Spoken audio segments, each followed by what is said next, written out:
Hello, everyone, and welcome back to Easy Does It, a podcast created specifically for the amazing members of the MJ team. Rob and I are back with you again, excited for another great episode.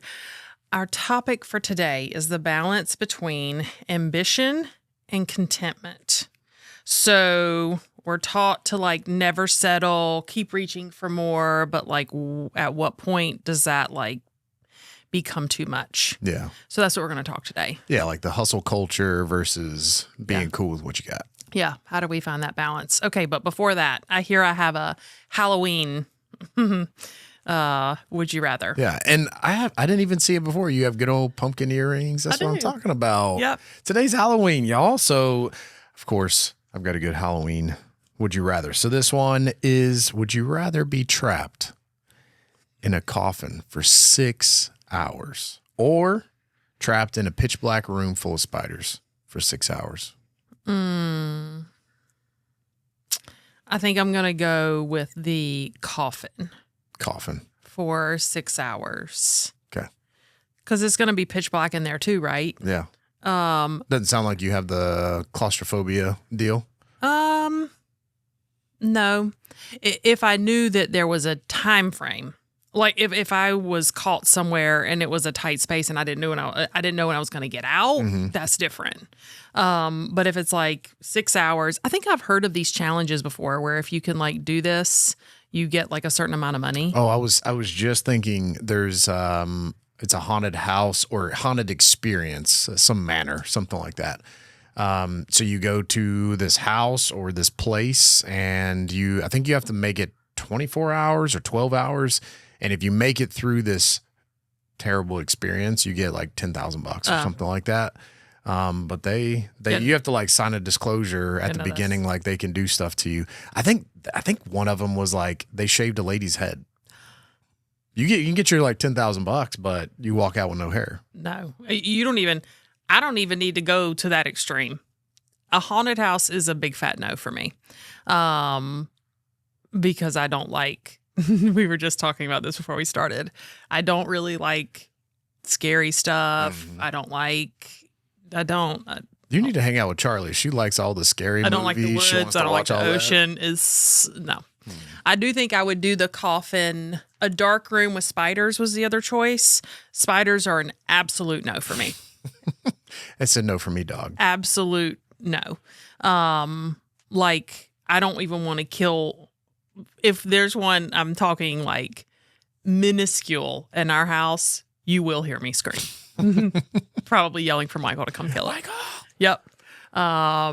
Even poor, sweet granddaddy Longlegs, they're not doing nothing to hurt nobody. I don't care. You ain't touching them. No. I'm going to actually probably step on them. So I don't think that I have a big problem with claustrophobia, but I think if you're stuck in a box for 6 hours, you can't roll over, you can't move, you just stuck in the same spot for 6 hours. You could probably even take a little nap. Lord knows all of us need a little bit extra sleep, but I feel like you wake back up, it's still pitch black. I guess they would probably got to put an air tube in there because you got to breathe, but stuck in there for 6 hours? Shoot. So is that what you would choose, the coffin? Probably, because I don't do spiders neither. Not doing it. Walking around in a pitch dark room for me is not worth knowing that the floor is full of spiders and they could crawl on my legs. Nope, I can't even imagine the feeling. I don't even think of little tiny spiders. I think of tarantulas, big old spiders and all that stuff. I would not do that. Yeah. I think every spider that I find at our house is a brown recluse. Every one of them is life-threatening. Every one of them. Man, there was a tech. He told me this story. It didn't have to do with spiders. It has to do with snakes. We all know on the job, we go out there and you crawl underneath somebody's house. There's going to be spiders. Yeah, you got to have your spider stick, your little cotton candy stick. Yep. But one tech, he says, Rob, I go in the crawl space. I'm crawling. He's terrified of snakes. He goes in the crawl, he's going, and then he says something lands on his back. And I think all of us know what insulation falling on your back feels like. He goes, I feel it, it lands, it feels heavy. And he realizes it was a snake that was caught in the insulation. It falls on his back. He said, Rob, I don't think I touched the ground getting out of the crawl space. He's like, I'm flying levitated. Out. He was just gone, left him in there. And so I feel like if I had that experience, I probably would not like snakes either. But if I had to choose one, snake, spiders, I would pick a snake. But if I had to choose, You'd pick a snake over a spider all day. I don't like spiders crawling on me. I just don't. Yeah, do that. there is this thing about not knowing. I hate the idea of something like crawling on me and I don't know it. Mm-hmm. I guess if a big old snake felt, I would die, like just literally dead right there in that crawl space. I can not even imagine. Did you do any ride-alongs with any of the techs? I did not. We need to get you out there. Get you out there. See, this is the perfect season because there ain't that, bugs and snakes and all that stuff. I'll be standing at the crawl space door. Oh, yeah, looks good. What you got going on in there looks good. We got to get Randy back on here. I'm pretty sure there was a tech that went out with him and he's terrified of all things, like all critters. And him and Randy go in a crawl space, and the dude saw some eyeballs in the crawl space and left Randy, like just darted out of there and just left him. Didn't say nothing to him, just crawls out, leaves Randy in there by himself. And it was just like, nope, I'm out. And he's like, you got to finish the maintenance. He's like, I'm not getting back in there. Just left him in there. Yep, it's on you now, Randy. Yeah. Yep. Well, I will say kudos to our people who are out there dealing, because if you think about it in the crawl space, dark, spiders, it's all the things. Mm-hmm. Yep. I don't know how to do it. So we both coughing it up. Coughing for 6 hours. Like you said, I mean, I feel like potentially I could just take a nap. So it sounds really good for you. I'll put a little pillow in there for you. Your head might be on the top of the coffin, but you could take a little nap in there. Yeah, maybe. Okay. Yeah. Bet. All right. Well, I hope everybody has a safe and fun Halloween. Not me, though, because I'll be inside in the light. Okay. So today, ambition and contentment, finding the balance between the two. All right. So what I started with, surprise. Definitions. Yes. Okay. So ambition I have is the drive to grow, create, and achieve. Contentment is the ability to appreciate and be satisfied in the present moment. And so really, I guess up until we decided to do this and I was looking more into this, I thought that those were like two opposite things. Maybe like you, and I do believe that there's a spectrum, right? So you have I think there's a spectrum for both things. There's a spectrum of contentment and a spectrum of ambition. But then the more I read about it, the more I'm feeling like they're not necessarily separate. I think you can be, it was funny. I was talking to Michael about this last night. I think you can be content, but also ambitious. Yeah, I would agree with that. Whereas I think before I started looking into this, I was kind of thinking that would not be the case. You're either ambitious, like go get it, go after it, or you are content. But I also think part of me, because I was reading, as I read through, I think sometimes we confuse contentment with complacency. For sure. And I do not think that those two things are the same. I don't think being content means I don't want anything for myself ever again. I just think it means being and satisfied with the present moment. Yeah. It doesn't mean anything about what I want. Yeah. Going forward. So then I started thinking maybe they're not so different, but maybe they're almost like either two sides to the same coin, or one can help lead you to the other. Like sometimes I feel like if you are in a content place where you're satisfied with where you are and you've gotten to a good place, maybe you're thinking a little bit more clearly about what you want next. Whereas if you're just like, nothing's ever good enough. Ambition, drive, next. Are you ever taking any time to stop and say, okay, what really needs to come next? Mm-hmm. What am I really invested in for what comes next? So I do think my mindset in just looking at this and talking through this, I think has kind of shifted a little bit about how I used to think of these two words. Now that you've done some reflecting and learning on that, do you feel like one comes before the other? Oh, that's a chicken and egg kind of situation, isn't it? Ew. Because I can see how ambition can lead to, like, I want these things. This is the place where I feel like I need to be content. And so ambition can get you to those places. Yeah. But then, like I was just saying, I can also see the opposite, where if I'm content with where I'm at, I think it makes it easier for me to then look at what comes next.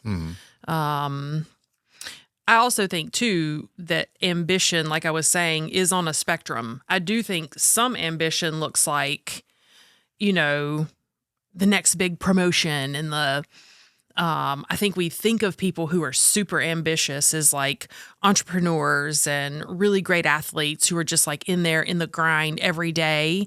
I do think that is one portion of it, but I also think being ambitious can also mean, like it says, to grow, create, and achieve. So like, what about growing?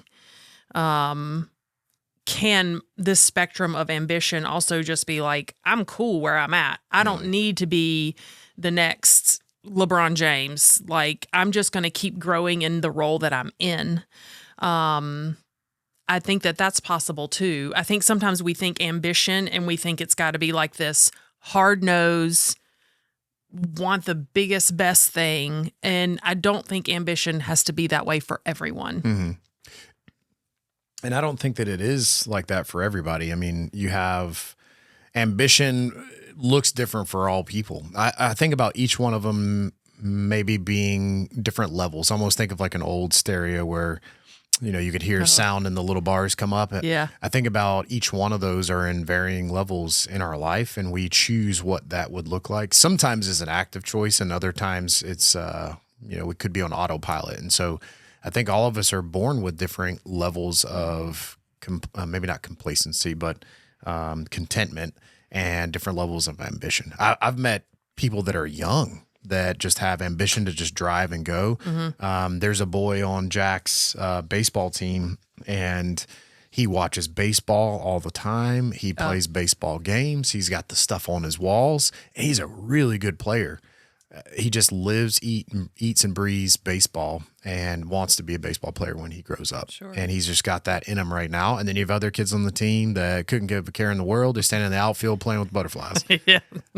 They don't have the ambition in that. Maybe they have ambition in something else. And I think maybe ambition, maybe be a question for you is like, what maybe does ambition look like as a younger version of ourselves versus what it turns into later? Do you feel like there's a starting point for something like that?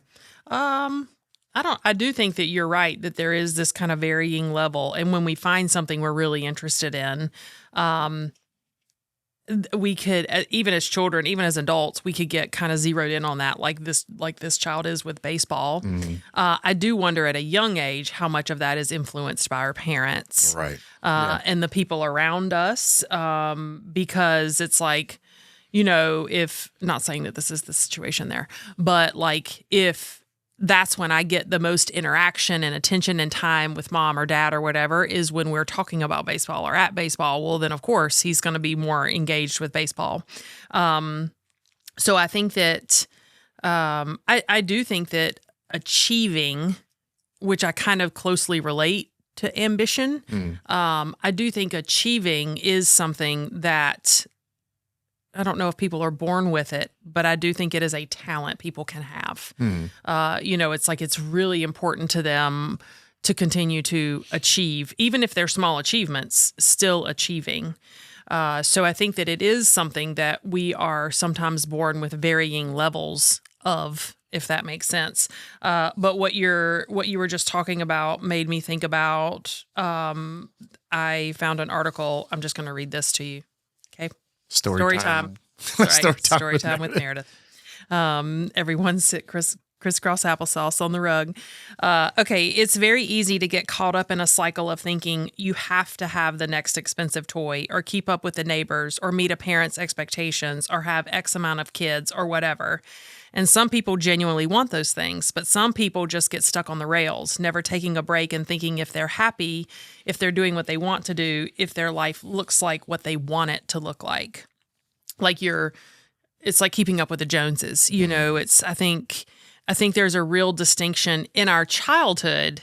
I think we truly do find things that we are interested in because we like them, and then we spend a lot of time in them. I do think that at some point in adulthood, there becomes this idea of, keeping up with the neighbors, or, how many kids are we? I mean, you even hear it when people are going through different stages in life, like, oh, when are y'all going to get married? Or, it's time to have a baby, like that. There's like this kind of societal expectation. I wrote that down, societal pressure is kind of where this conflict between ambition and contentment comes from, or one of the places that it comes from. So I think that that's where we have to be really thoughtful and conscious of, is what I'm being ambitious after what I want to be ambitious after? Because when I get it, that's where the contentment comes in, right? Mm-hmm. When I get it, am I going to be content? Or am I chasing after somebody else's dream? Because when I get to the end of that dream, I'm not going to be content because it wasn't my dream to begin with. Right. So I think that's a big piece that I took away from this is, I don't know that ambition for ambition's sake is worthwhile. I think it's like being ambitious over the right things. And I think that takes a lot of inward looking at yourself. What are your values? What are your talents? What are the things that you want most out of life? It's not just hoping and wishing and working towards the next thing. It's making sure that thing is the thing that you truly want. Because when you get it, will you be content? Right. So I think that kind of that's also too how those two words can kind of play into each other. Yeah. I think there's a lot of movies or TV shows that, it started as this and then it turned into something completely different. And so sometimes the character, whether it be the protagonist, the agonist, whatever, they find themselves in a spot of like, oh, I started with good motives, but then it turned into something completely different. Mm-hmm. Maybe it was I like sports, and so it turned me into I'm a driver and I really want to be the best. And then becoming the best turned into all these accolades, and then it's about winning. It's not about the sport anymore, or why I started. And so I think we can get lost along the path. Yep. I wanted to offer to everybody something that I came across. It was. It says ambition can be driven by internal motives or more extrinsic or external motives. It said with the internal motives, ambition could be growth, challenge, or mastery, which I think maybe more of the wholesome ideas behind it, because it's like I have ambition to grow. I have ambition to be the best that I can be. Maybe I enjoy challenge because I know that it makes me a better person, makes me more prepared for life. Maybe it's the internal side is the mastery piece. So then it's, I want to master this thing in my life because it does bring me great joy to master something. I think a lot of confidence can come from that. I was just talking with somebody at work. I think it was yesterday. It was just this week. We were talking about confidence. Where does confidence come from? And so if it's confidence, why do we want to gain more confidence? Maybe confidence will lead me to other successful places in my life. But where does confidence actually come from? Confidence can come from mastering something, mastering oneself. Maybe it's competency in a subject. So then all of a sudden I have confidence because I feel comfortable with this. It's just not confidence for confidence sake. Yep. Mm-hmm. So those were the internal side, but the external motives for ambition could be, like you said, status. Because I have achieved these things in my life and I've reached at a high level, my status changes. Maybe it's approval. I'm seeking approval of other people. And then the wealth side, it could be, I want to be the best. I have ambition to be the best because I'm going to get paid. Mm-hmm. And so then it's nice. So I think it's important to recognize if I am an ambitious person, where did it come from? Maybe did it derive from a certain space in my life? And then what am I actually doing it for? Is it an internal thing or is it an external thing? Because I think that is important. Mm-hmm. And I don't necessarily think that even the internal one's better than the other, but I think we need to know where that comes from. And then much like anything else we've talked about, and here is finding a balance between the two. If I go too far in any one direction, it can take me to a not so good place. I mean, even if it's growth, I want to grow and I want to be the best. You can go so far down a path of growth that you lose balance when it comes back to being content in your life of, I'm spending all my time growing in this area and I neglect my kids, my family, my career, just for the sake of this. So I think the balance piece between these two is really important. Yeah, I saw another, I guess this is a tip maybe, but I thought that this was important for people to recognize. They talked about defining success in seasons. So it's like, it's okay for some seasons to be about growth and others to be about being grounded in where you are right now. It's important to recognize, when am I in a season of, hard nose, nose to the grindstone, like what, or am I in that season? And then is that season then causing other issues in my life, like neglecting my family? I think this idea of seasons is interesting to me because it's like there are times in our lives where we're working hard. We're getting, like, I think back to, in my schooling, it was like I went to college, I got out, I started teaching, and then I went back and got my master's, and then I got my national boards, and then I got my certificate in administration, right? It was like, to me, that was when I was hitting that ambitious piece of my life really hard in that way, because all of those things, I was doing all of those things to better myself for the next opportunities. And so that was a season where it was like level 10, knocking all of these things off. And I would probably say that I wasn't content at that time, so the balance was probably off. And I think that that's probably normal in different periods of our life for it to be off. Now I feel like I'm in a different place where I'm ambitious in different ways. It's like I'm not sitting here just like, chilling, just waiting for I'm continuing to, grow myself and push myself outside my comfort zone by doing things like the podcast, working on even doing the research to prepare for things like this. Every single time we do this, it broadens my understanding of these types of things.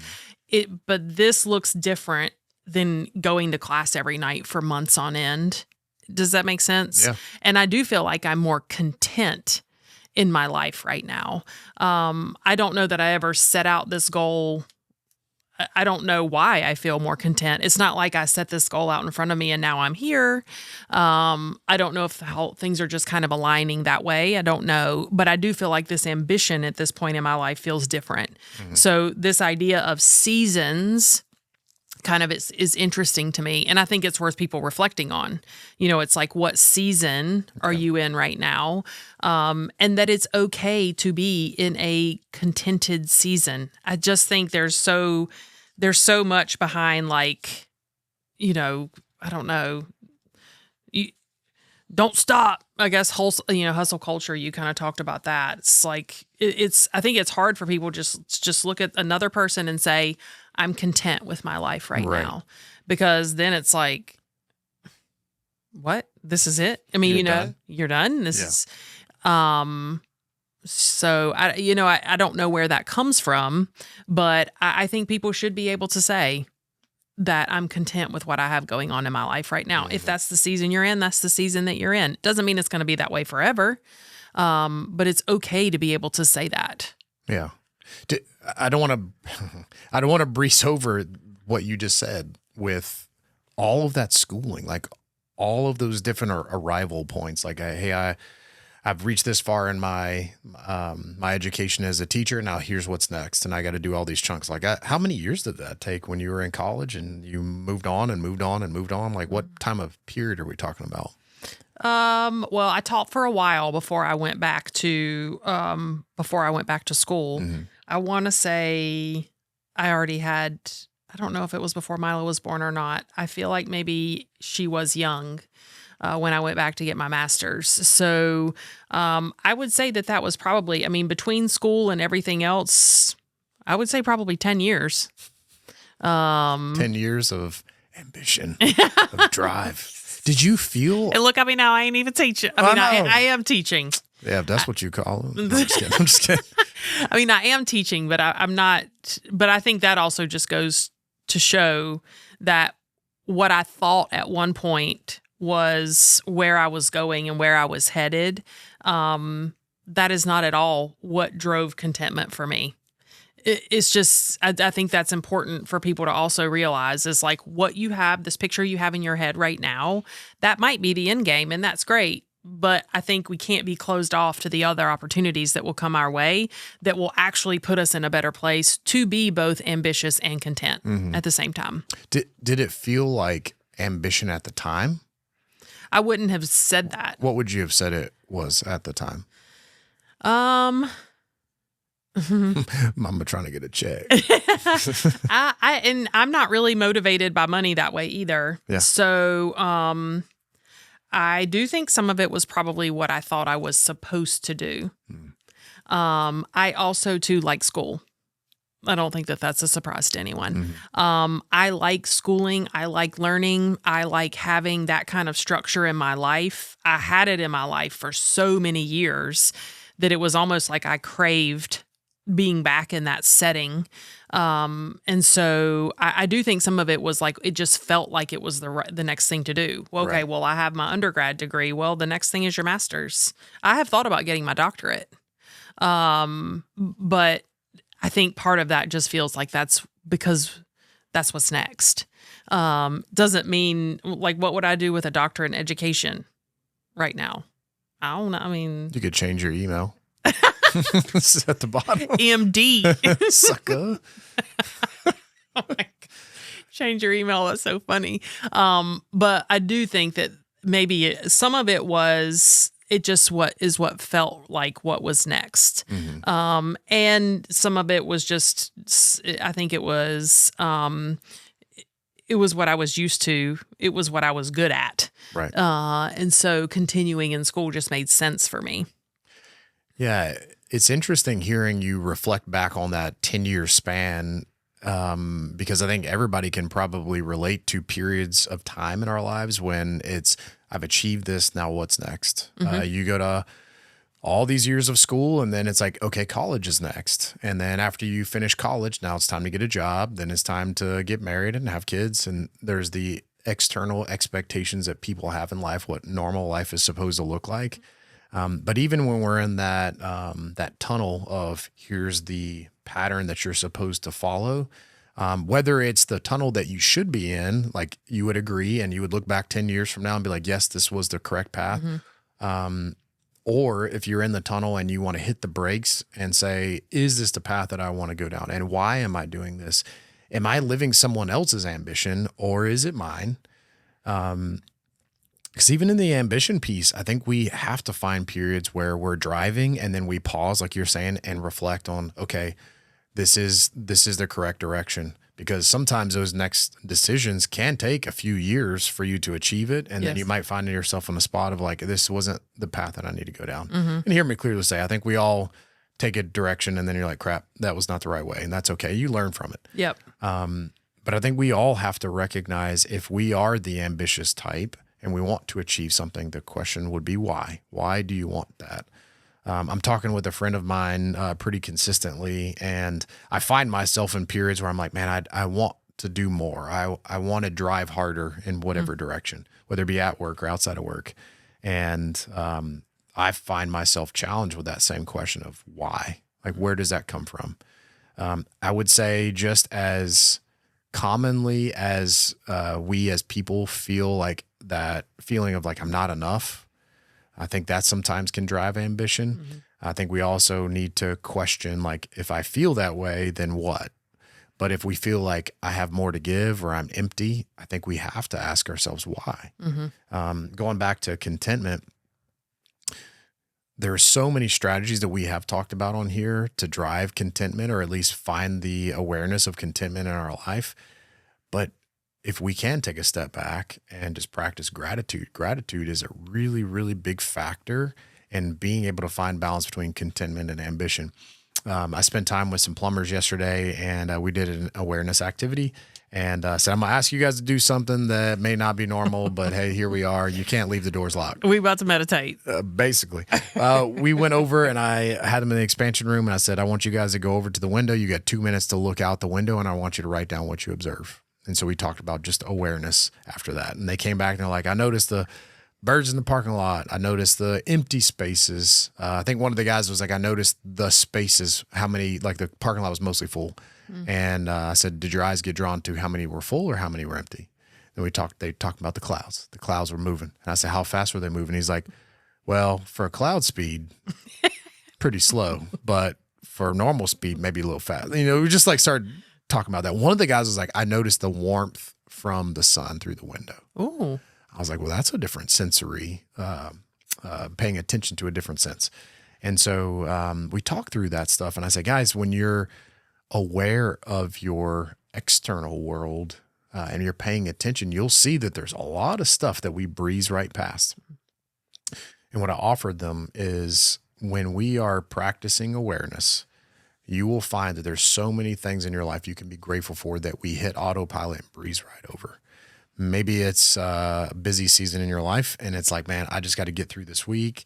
I got to get through this week and then I'll be fine. And so you hit fast forward because you just want to get through it. But there are many moments that we can find gratitude and just appreciate. It was talking about a practice of gratitude on here. And it was just talking about put your phone away.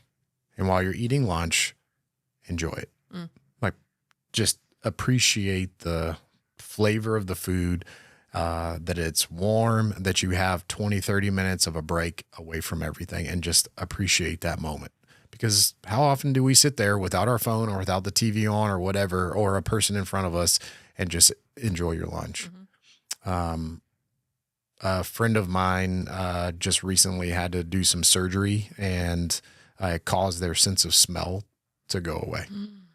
And so I was like, well, if you can't smell, I think we've all had a cold, you can't taste. And I was like, yo, you will never again enjoy a meal. What? Like, that's terrible. Does it come back? No. Oh, I thought this was a temporary Corey was just talking about his candy tax he places on his daughter on Halloween time. Corey, you can't eat no candy. You ain't even going to enjoy that. Can you imagine never being able to enjoy any meal? I was like, you know how healthy we would be? Like food, you don't even enjoy food no more. You might as well eat healthy. It don't matter. Don't eat the cookie. You can't even taste it. I can't taste anymore. I'll never be able to smell my wife again. Like give your kids a hug, any of that. You want to enjoy. You go to Disney and they have all the smells and stuff they pump around there to make stuff smell good. You'll never be able to go back to the ocean and smell the ocean breeze. You'll just feel it. The gratitude in that moment, man, that'll drive a ton of contentment of like, I have this. It's something that we can easily take for granted. So when they talked about contentment in a lot of these studies and a lot of the research that I found, it was like a huge factor in finding contentment is just being appreciative of the moment and the things that you do have. Because it's easy to take those things for granted and then compare ourselves, our current situation to others, which can go completely the opposite way from finding that contentment. I saw gratitude on here a ton when we were looking, or when I was doing the research. I think that does help us recognize where we are. I'll read this too. A mindset of abundance, which to me is a mindset of abundance, comes from practicing gratitude. So a mindset of abundance brings ambition because we are not acting out of scarcity. Okay, so let me unpack that a little bit because in my head I had to stop. A mindset of abundance brings ambition because we're not acting out of scarcity. So when you're in a scarcity mindset, that could be another podcast topic. When you're in a scarcity mindset, it feels like there's not enough, right? Not enough time, not enough energy, not enough money, not enough this, not enough that. So when you're in a scarcity mindset, I think part of you doesn't have a choice but to ramp up the ambition. Does that make sense? because you're feeling like there's not enough. Okay, well, I need to do this and I need to do this because I've got to get more of this. There's this idea of there not being enough, so your ambition ramps up, but it's not necessarily for the right reason. Right. So then it goes on to say, we're not acting out of... Let me start over. A mindset of abundance brings ambition because we are not acting out of scarcity, but out of gratitude for what we already have, enthusiasm for what we can achieve, and a desire to share our gifts with others. So we're not becoming more ambitious because we don't have enough. We're becoming more ambitious because we have plenty. We have plenty to be grateful for. We have plenty to recognize. And so when you're coming from a place of gratitude and abundance, we're excited to achieve more. We want to achieve more. We're going after the things we want because we're already feeling good about all the stuff we already have. And we want to share our gifts with others. It's not coming from a place of, I don't have enough. It's coming from a place of, I have lots to share, which I think is a whole different look at ambition. It's like, I'm not achieving for achieving's sake. I'm achieving, or I'm ambitious after these goals because I'm excited about these goals and because I have something to share with the world. Yeah. That reminds me of toilet paper. Do y'all remember, this is for everybody, even though you can't respond, do you remember during COVID when toilet paper was scarce? Yes. It was insane. You want to talk about ambition? You go to the grocery. I told my wife when that first went down, I was like, man, toilet paper is getting nuts out there. She's like, I know. And I was like, when you go to the store, just get a pack. It's fine. Mm-hmm. We won't be the crazy people like when gas is short or when toilet paper. Just get what we need. And she went there and she was like, there was only 2 packs left. I grabbed both. I'm like, good. Excellent. Yeah. Did you see any more? Like all of a sudden it changed because I'm like, under the shelf. There's only 2 left. Was like the workers hiding stuff behind the bread. Like, it can get crazy. Mm-hmm. But I just find myself like when she's like, there's only 2 left. I'm like, who knows when that can get back? Grab it all. Like it changes. Yes. People got crazy over toilet paper. Yep. There was no bleach. There was no cleaning agents. There was no toilet paper. And it was all because there was a shortage. So when you were just talking about like when there's scarcity, people change. I wrote down, as you're saying that, I didn't want to forget. I wrote down scarcity leads to competition. If there's a small amount of anything, people have to compete with each other because there's a limited amount of attention. There's a limited amount of whatever the prize would be. There was a TV show. Did you ever watch Squid Games? Did you ever watch that? No. Some people in my house. People out there, you know what I'm talking about. Yeah, some people in my house do. That's crazy. Do you remember the premise? Yes. Essentially, you win money, you gotta compete in these games, and y'all, them people were like, "Yeah, we playing a game, it's fine." And then the first dude got shot, and it was like, "Oh, this is the kind of game," and people still kept playing. Oh yeah, like y'all crazy, you might die. But eventually, it had to will it down to one person. Everybody thought that they were going to be the one, and I feel like that transcends so many different examples of. You're in school, just like Big Ron.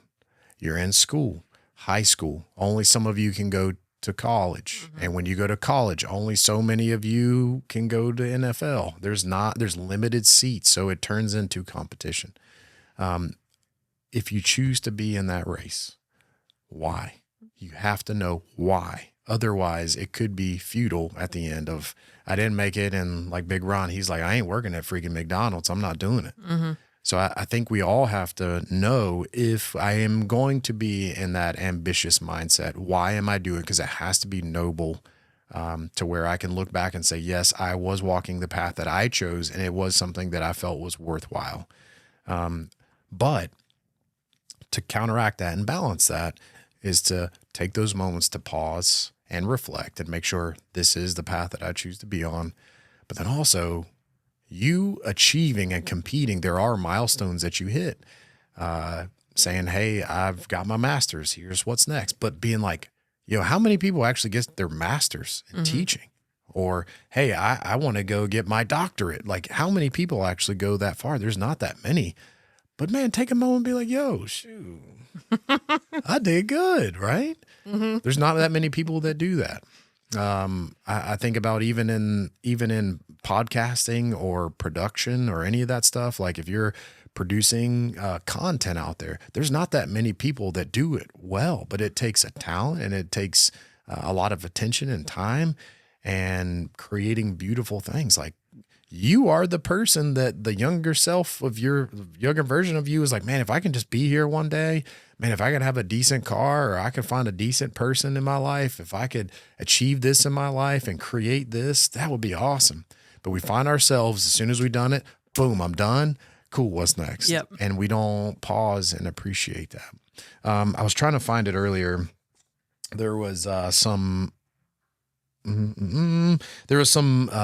wavelength. They had a name for it, but it was essentially is a wavelength of high achievement and then finding ourselves in lows.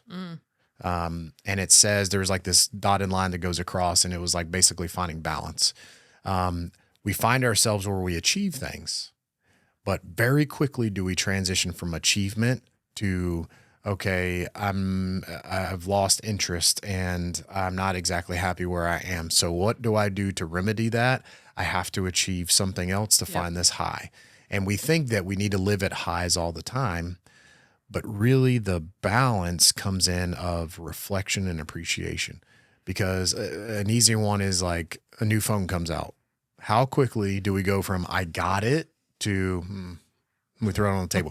Yo, we buy the new phone. We put a glass case on it, put the glass case on the front. We put the case on the back. You might even put the little deal on the back so your $5 million camera don't crack. And then we're like, place it down on the table. Don't even breathe on it. You're washing it. You're cleaning it. You're keeping the lid. How long does it take before that thing is just tossed on the bed, tossed on the table? I dropped it out of my car, whatever. And we lose interest. And then it's like, nah, you were so excited about before. And then now it's like, what's next? Yep. So in order to balance that line out, enjoy when you do get good things to happen in your life. The Lord delivers so many abundant things in our lives. We have to enjoy it and appreciate it. But when we find ourselves to where those things feel like they've lost their luster, it's easy practices of gratitude. It takes 2 seconds to be like, what do I have in my life? I've got a great wife. I've got wonderful kids. We have our health. I have a great car that don't break down on me all the time, whatever. Even if your car do break down, you still got a car. Mm-hmm. Like it may not be great, but there are things that we can have in our lives that we can truly appreciate. And I think we have to practice gratitude and realize that the stuff we do have is so good. We're born in an amazing country, even though we all have our challenges. Yeah. But there are places that's like, you might have got born in a certain region in the world that is like, you will never get out of this place. Mm-hmm. And it was just the card that they were dealt. But I can guarantee you there's still people there that are grateful for things that have a lot less than us, that it's like, hey, at least I have this. And they might be poor. It's like, I've got a good life. Yeah. Yeah. That it makes me think of, they talked about in the same article that I read from before. It's also far too easy to fall into the trap of thinking that what's right for you is right for everyone. Mm-hmm. There are very few, they call them universal standards. I kind of liked that. There are very few universal standards in life. If someone's truly happy working for nothing and barely making ends meet, fair enough. Hey. I mean, it's like, I do think that we fall into that trap sometimes of like, why don't they want more, or if people are in this highs and low, like what, they're okay with that. And I think that we have to get past the point of, it's nobody's place to judge what makes me content or what makes you content or what I consider an achievement or what anybody considers an achievement. I think we find ourselves in a place where we feel like everybody should want what we want. Yeah. A lot more. Mm-hmm. I loved the idea of the universals. Nobody says you have to have 2 kids.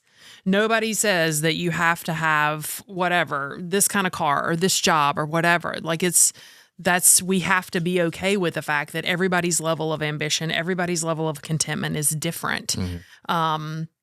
I do think, kind of going back to what you were saying, I think it's also interesting if you have a hard time,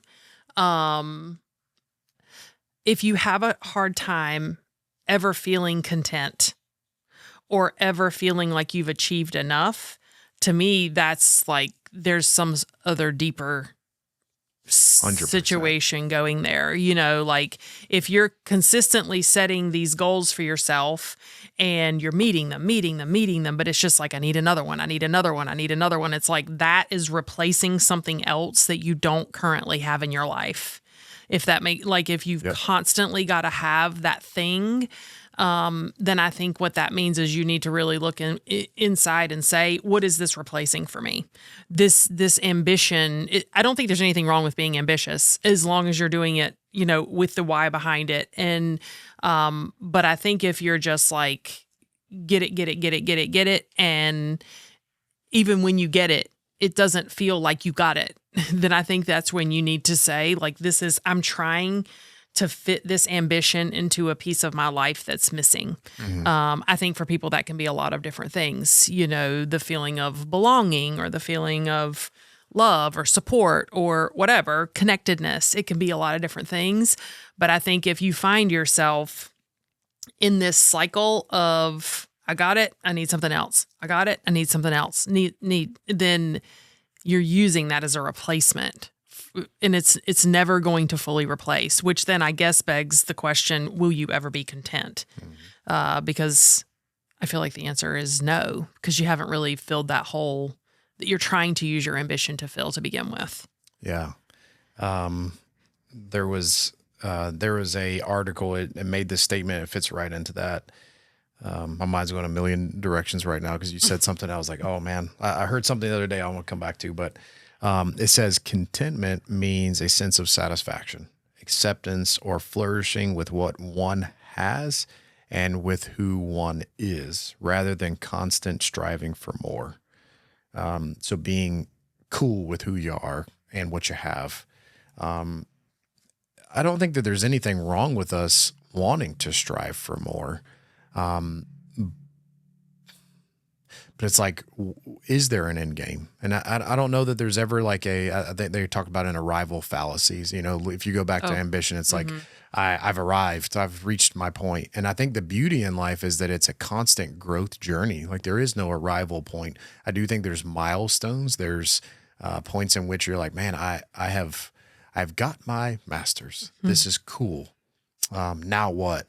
But I think you could be perfectly fine and be like, I've achieved something that 0.02% of the population will ever achieve, and I feel satisfied with that. I think it's great. Mm-hmm. Is it okay to want more? Sure.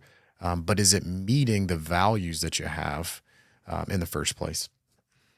It says also, it doesn't mean the absence of desire. So contentment isn't an absence of desire, but rather than an orientation of appreciation or enoughness.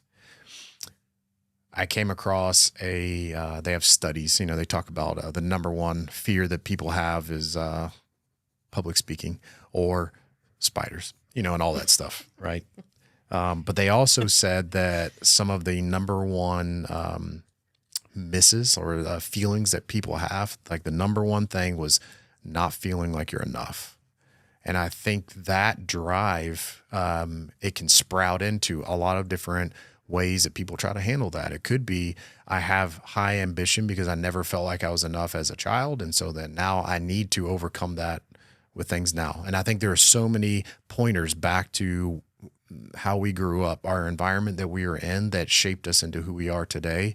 And we're trying to fill this gap that we experienced at a young age with things now. And sometimes it's not just, I need to fill that puzzle piece hole or that puzzle piece spot. Sometimes it blossoms into, I have to do so much more now to overcome that. And it can just turn into so much, so much more. So this concept of enoughness. I love that word. It's like, I am enough. I am enough exactly who I am today. Does that mean I just need to stop growing? Absolutely not. I think it's a choice that you can make. But it has to be balanced between finding gratitude and contentment with who I am, but also knowing that I have the ability to grow. I know Brandon has said, or Jim Rohn, how tall does a tree grow? As tall as it possibly can. And then Brandon added in what? Don't be the stumpy tree. Don't be the stumpy tree.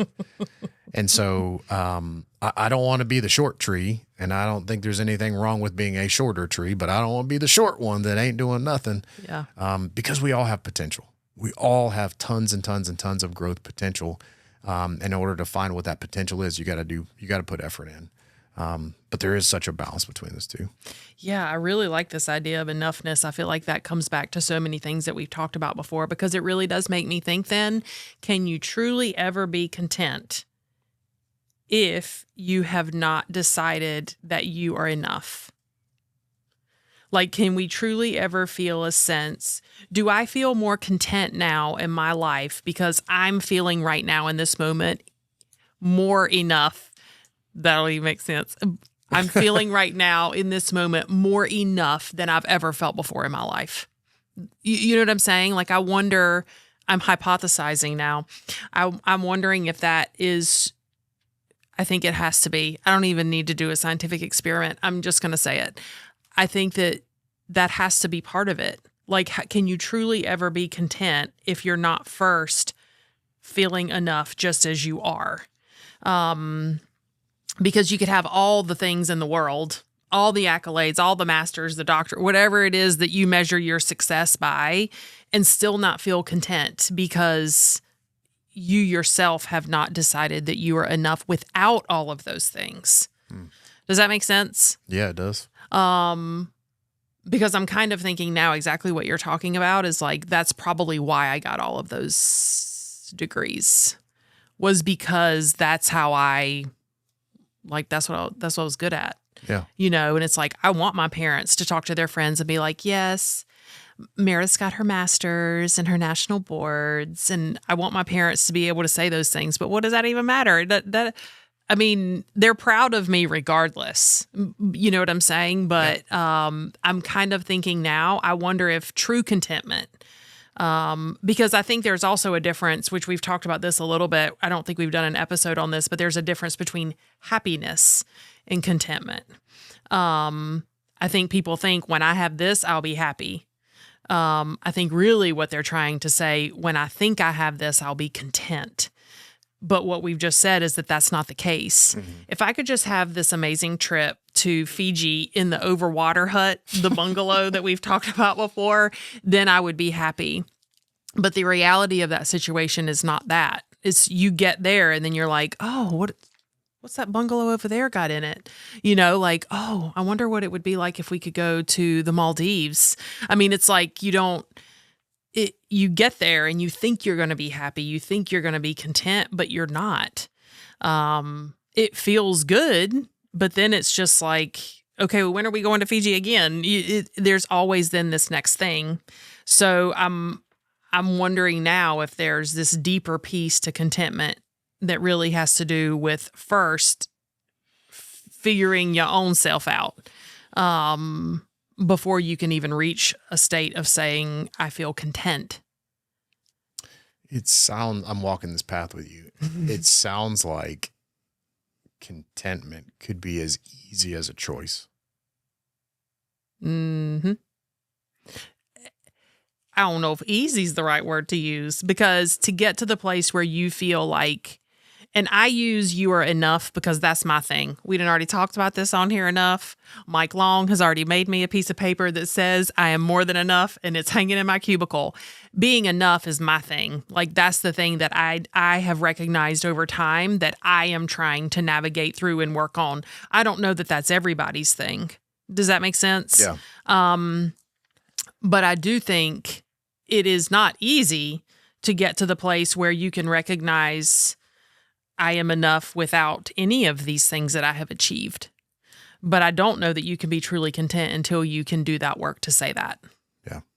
Maybe we'll adjust that to it's as simple as a choice, but getting there may not be easy. Right. Because it would be a journey to go back and figure out where does this feeling come from. Yes. Because I think it could be easy for anybody to just say, okay, yeah, I'm enough. May not fully believe that. And you're like, right. You made up your mind that easy. But if you did the work to get to the point of like, regardless of what I have in my life, like the accolades, the stuff that I have, those sometimes are necessary. And then others are like, I did this, but it was to fill a gap. But if it's, I've done the work to recognize that who I am just as a person is enough. And I'm okay with that. Mm-hmm. It could be as simple as I have come to the realization that I am. Because at some point, the decision has to be made or it is not made.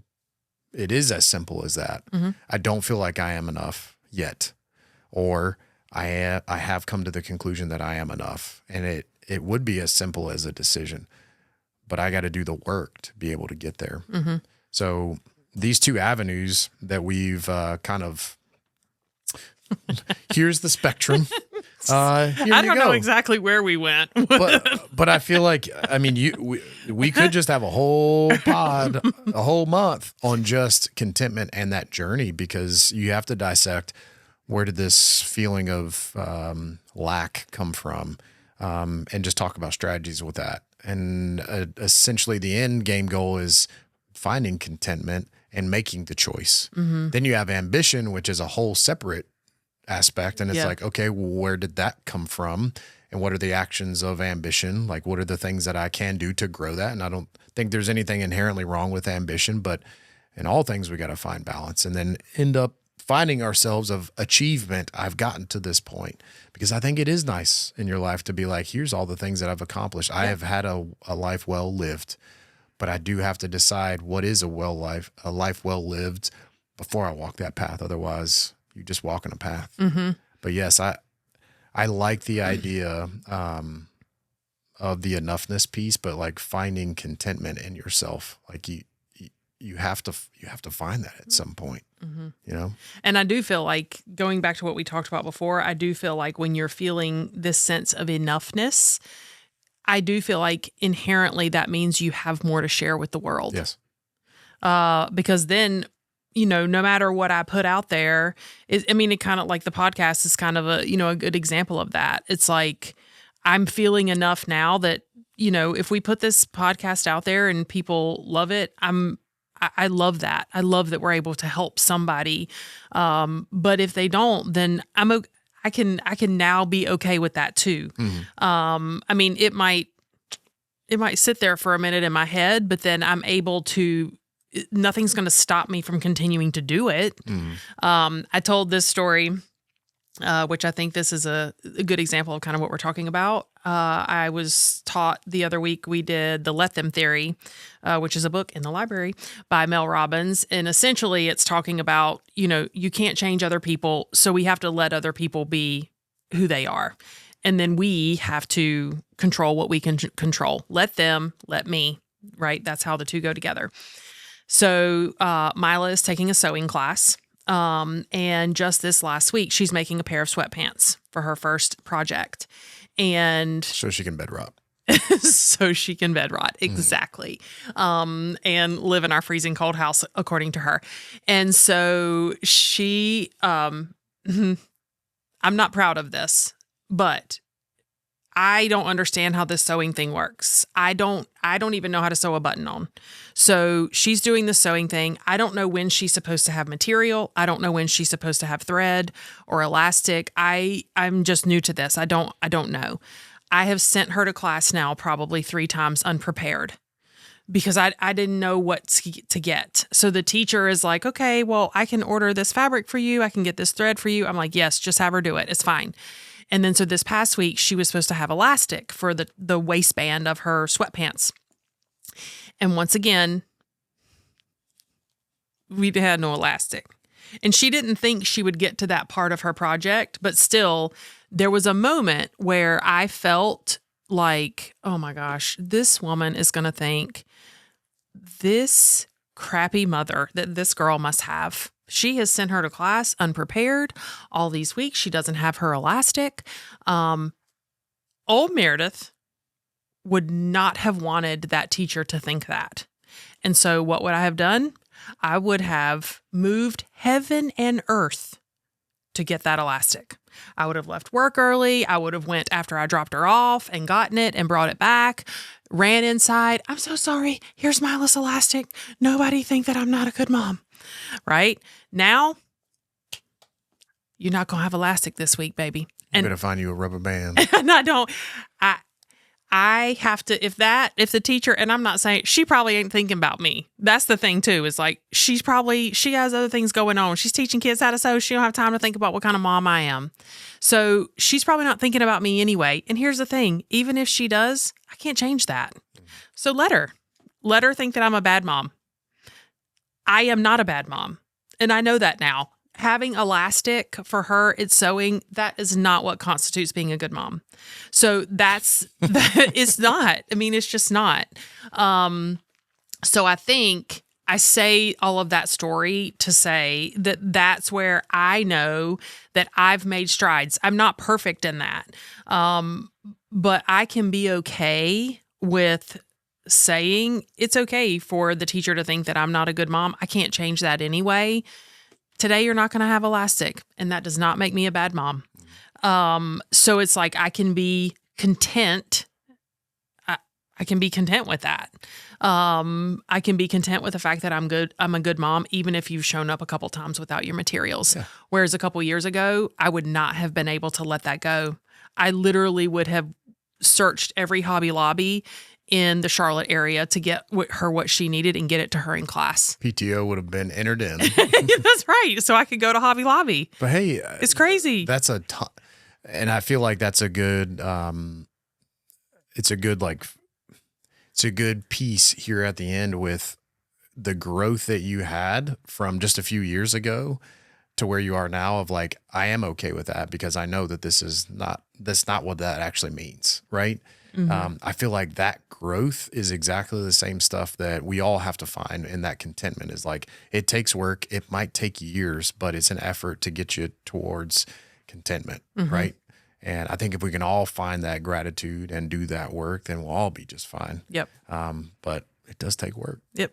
It sure does. It's, and even like, and Mila was like, well, I won't have my elastic today. And I said, nope. You're not. And then I said, I guess you'll find another piece of your project to work on. Mm-hmm. Like in before I would have wanted to protect that from her. I don't want her to feel uncomfortable. I want her to be able to do what she's supposed to do next. That's when you just say, hey, here's my Amazon account. We know how that goes. Tell Michael this was your purchase, not mine. Go buy it yourself. There you go. Yeah. And so she has to learn how to feel that way too. Yeah. And that doesn't make any of us any less than. Yeah. So I do think it is this idea of contentment. I think there's got to be a lot of inner work. I think you can be as ambitious as you want to be, but until you find this place where you can truly be content, your enoughness, I don't know that contentment is like really within your grasp. Yeah. How can I find contentment? And then ambition is, what am I doing it for? Right. Yeah. Yep. I like it. From a place of abundance. For sure. Not scarcity. Yeah. Okay. Whew. Like I said, I don't exactly know where we went with all of that, but hopefully everybody took away something, whether it is working on yourself, finding that contentment, or figuring out, are you coming from the right place for your ambition? Yeah. Okay. Maybe we'll revisit this. Yeah. I don't know. I'm down. See. All right. Thank you guys so much for listening. Don't forget to follow us on Apple, Spotify, and YouTube. We will see you again in 2 weeks. Until then, peace, love, and easy does it. I appreciate y'all.